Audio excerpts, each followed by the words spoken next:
do de nipa beko owuo mampa obi tumi tu obi si wo be ma bi tumi tu obi si wo se oba we de me do no sebe nkwase asem bi a wodi bia me penu ankasa sanso na oba bi tumi de ne wo se be me se me otie bia me ne ne beko owuo na we de eya ye nkwase adokakra eya ba mu akama wo hwe no stream ne so a wa wo ne se wa hwe na abodwe no ho ofe pa a ye fre no eye Samuel ne girlfriend ehwe acid de egunu so ne ye wurawura nsam no piepie mu ano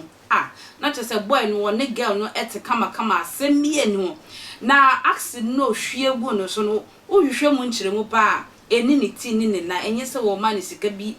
ndidi enye se wo hwe ne ye enye se wo hwe woni ne ti ye na mo nsam mo ne na aba lady ni tim na wo hwe eye Samuel no ankasa na danfo twotwo butwo ensam o de betu dwa na chese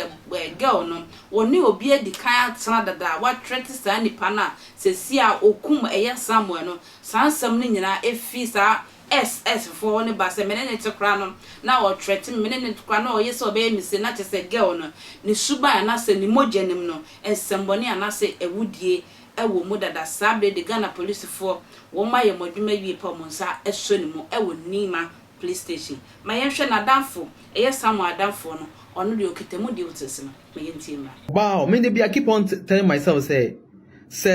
on na mo hwe bronsa o chese bronsa mo hu na wo hwe no ehu no na hu oba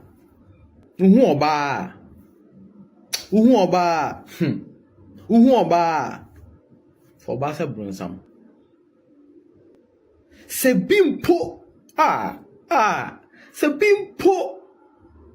se be mana yo boni bimpo until go to extend so the acid be kun ho kuno du kun na ye nya de ukunu na nya de ukunu na nya den la me tese na ga bi poka say sometimes ya say de ma kwa be ka mema ho because ye mema ye ba first ya de hye na yankopon de oba be ka ye ho ahwe wo nua nim se bia sebe ye nim so de no wa saving po nua ba okun nua bi okun nua ahwe nim de acid asene ni hwe ga yo jira we hwe ga yi what's in life? Nti si anu okunboy na si anu ye hu where about no. Are you okay now?